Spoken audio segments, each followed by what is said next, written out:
What's up, beautiful world? This is TNA, Top Notch Audio, and welcome to another episode of r/slash Entitled Parents. Our first story will be, Please Don't Steal My Phone, followed by EM fails my homeschooling work because it's not how she wants it, and finally, Mom telling everyone in our family that I'm a bridezilla when she's actually a momzilla. Help! If this is your first time listening, remember to hit that subscribe button on the bottom right-hand corner. If this is not your first time, welcome back. Enjoy the stories. And this story is posted by /Trust Me, I'm a Consultant.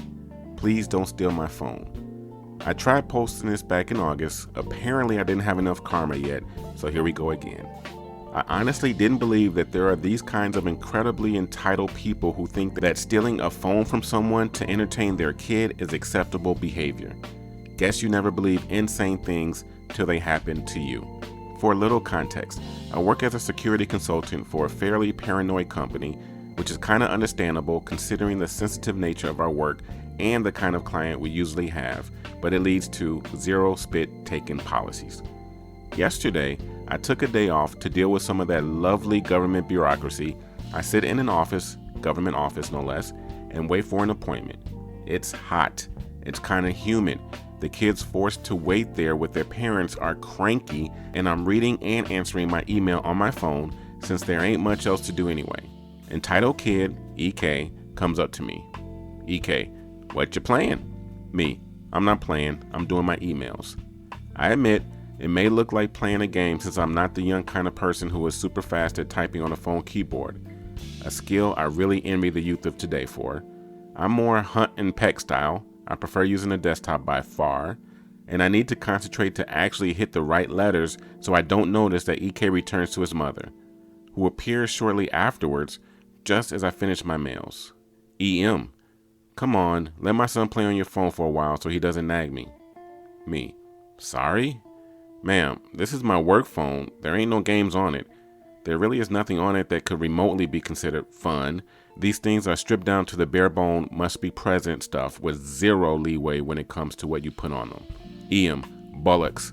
I saw you play. Let them play for a while. We'll be in before you so you get your precious phone back soon enough. Me, sorry ma'am, I am not allowed to give my work phone to anyone. That's no lie. On my phone, some rather sensitive information is potentially accessible. It does take a few extra steps and you need to jump through a few additional access hoops, but as said before, my company is a bit paranoid when it comes to this, and we're only allowed to use our phone to access corporate information in what is considered a controlled environment. I'm, as said above, in a government building with additional feature that will become apparent soon. It doesn't get any more controlled than that.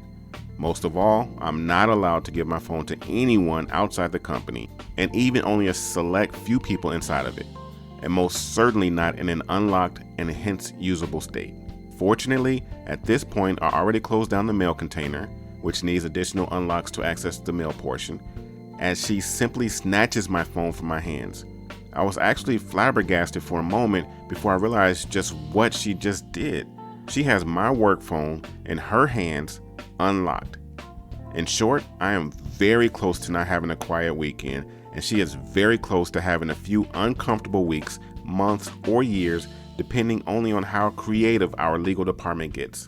Me, ma'am, please give me back my phone this very moment. My company is very strict with phones, and unless you hand it back this very moment, I have to report this to the authorities and report a theft of my phone to my company. They will press charges. Please, ma'am, please give me that phone back. No luck. She waves it off and tells me to not be a baby as she hands my phone to her son, telling me I'll get it back as soon as it's their turn to go in. It's not like we're leaving with your precious phone. Me, ma'am, for the last time. Actually, him pushing a button on the phone would already have required me to report it as stolen and tampered with, but I am at a point willing to assume that a child of about 7 to 8 years is not trying to steal trade secrets or steal or tamper with security reports. I have to call the police if you do not hand the phone back right now. She glowers at me and then asks in an incredibly sassy tone, yeah, how you gonna call the police without your phone? I sigh, put out my private phone, which actually does contain a few games, and frankly, if she had asked any nicer, I would have let her son play with it. Even if he breaks it, no big deal.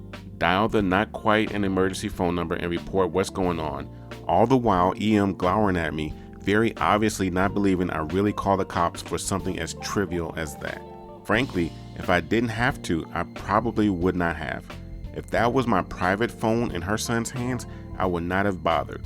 Now, since this is a government building and a police station is right inside the same building, it doesn't even take a minute until 2 policemen enter the room, which causes EM to go pale for just a moment before acting as if it isn't her business at all. The police ask me what's going on, I explain to them, they ask EM, and she has the audacity to claim that it's her phone and that I want to steal it from her. Me. That's easy to prove. Lock the phone and let's see who can unlock it. She claims she forgot the code, but by then the policemen have a pretty clear picture of what's going on. I unlock the phone to show it's mine, and they ask if I want to press charges. I tell them I don't want to, but I have to. No later than now I do, because now there's a police report about it, so I have no choice anymore. And knowing our legal department, they usually get very creative as to what they try to slap on this, which I am currently not really regretting, because as of this writing, I'm on the phone with our internal security, who is just as happy as I am to deal with this on a weekend. That happened 2 months ago. A little update. I did not have an enjoyable weekend afterwards as predicted. Our legal department actually did press charges, including industrial espionage. Remember, we're talking about a boy of maybe 7 years playing with my phone. In the words of one of our lawyers, and I quote, "That way the sum is high enough that the Karen needs to hire and pay for a lawyer herself." I honestly don't know what's scarier, to think that they really tacked on industrial espionage to this petty bullspit, or that a 50-year-old high-level corporate lawyer knows and uses the term Karen. And this story is posted by /why because yes, my dudes. EM fails my homeschooling work because it's not how she wants it. It may sound stupid, but yes, my mom is failing me because my handwriting isn't correct, and I snapped back at her today. A general rundown. I prefer using print handwriting instead of cursive. Cursive to me is just a bunch of loops, and it's annoying to use. My mom obsesses over everything and thinks using cursive will give me a college education because people who use cursive are smarter. This morning, I finished an ELA packet and gave it to my mom to look through. Instantly, she takes out this big red marker and writes F over the top of the first page. This is the conversations that ensued. EM, I can't believe you did it again. Me, what? EM, you didn't use cursive. Me, I'm failing this because I'm not using cursive? EM, exactly. You need to use cursive or else you won't succeed in life. Me, but EM, how dare you try to talk back to me? Go to your room. I walk upstairs and play on my phone for a bit. After about 10 minutes, my dad walks in and he explains my mom is failing my entire ELA work for the past month because I'm not using cursive. This will go onto a record that will be passed to my high school and then the college I will eventually go to. My dad agrees that it's complete BS, but he can't change it because she's the one who got the homeschooling license. She then later told me I'm going to live under a bridge and work on the streets because I don't use cursive. I'm pissed and I want to know if I'm being dramatic or if my mom's just being a jerk. Any advice for the future will be read and replied to. And this next story is posted by /AriaSageXX. Mom telling everyone in our family that I'm a bridezilla when she's actually a momzilla. Help! Long story short, I don't have the best relationship with my mom due to things that happened when I was much younger. I moved far away from my family a few years ago and have only seen them a handful of times since then. When I got engaged last August, my fiance and I knew we wanted to wait 2 years to get married. We've been together many years and he's in school still. We're not extravagant or showy people and told our families we'd be totally fine doing a small wedding in the mountains, around 20 to 30 people, and then taking everyone out to dinner after. Nothing super traditional. We honestly felt like weddings were a huge waste of money and have been saving up to buy a house anyway. This didn't fly with my mom from the get-go. I'm the oldest child and my parents have been waiting a long time for me to get engaged. They also have a huge group of friends and go to multiple weddings every year, all of which are the typical large hall type weddings with 100 to 150 people. When I told my parents that we didn't want to pay for a wedding and that we'd rather just buy a house instead, My mom flipped out and told us she was willing to pay for a large wedding for us because she wanted to have the traditional type of wedding she always pictured for her daughter having. I was really hesitant at first because I never pictured myself having a large wedding, but I wanted to make her happy, so I accepted the money and started planning. Fast forward a year now, and she's been crazy. Every little thing has to be perfect because she's paying. We booked a reception location finally after looking into 10 places, none of which were good enough for her. All had something wrong with them in her eyes. We wanted to do a buyout of a restaurant rather than have it at a hall because it felt less formal. She hated this idea, but eventually caved when she found out it would be less money. But after signing the contract, she found out that the bar setup wasn't what she thought, people taking orders rather than just letting people go up to the bar, and started freaking out saying it'll ruin the wedding. My fiance and I couldn't care less about a DJ or flowers, all expensive and unnecessary, but she signed contracts for both and then reamed me out for how expensive everything is and how just doing our wedding at a do-it-all hall would have been cheaper. She also decided to pay for an open bar the night before as a welcome party for our guests since it's a destination wedding. I've told her so many times that I'm only doing this for her and I'm trying everything I can to make her happy while still having a wedding that feels like me and my fiance. But it feels so overwhelming and like I can't do anything right. I finally broke when my grandma texted me saying she heard we finally picked a reception space. She then said something about how difficult I've been when planning this wedding and that I can finally stop freaking out. I just have no words anymore. Not only am I trying to stop momzilla from ruining the planning process for a wedding I didn't even want, I now have to face my family and my parents' friends who all think I've been some crazy monster. Has anyone had this happen with a parent who becomes overbearing during the process of planning?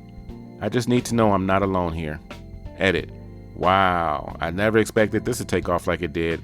Thank you for your kind words and advice. Some things I think I should mention as asides since so many people ask.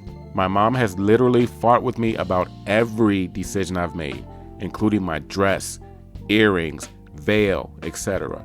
My earrings were ugly. My dress wasn't bridal enough, which she changed her mind about once I tried it on, and my veil didn't look like a veil, ?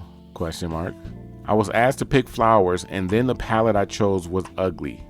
I'm a designer, BTW, so I have good aesthetics. We've warned the photographer about her already. We paid for him since I was going to have a photographer even if we had our tiny wedding. She wasn't a fan of his photography style, apparently. I told him she'd probably try and dictate the shots being taken. She desperately wants pop country music at the reception. Neither me nor my fiance like pop country. If anything, we lean towards classic country and bluegrass. But we asked the DJ not to play pop country since no one really likes it, and play classic 70s, 80s, and 90s since it's good for dancing. She got pissed because she hates all of that music. My dad loves 70s, but she doesn't care. Those were 3 great stories. To hear the best stories of the week, click on the video in the top left-hand corner. To hear more Reddit stories all related to what you just heard, click on the video in the top right-hand corner. If you have not already done so, click on the subscribe button in the bottom right-hand corner. Once again, this is TNA, Top Notch Audio. Thank you for listening and have yourself a great day.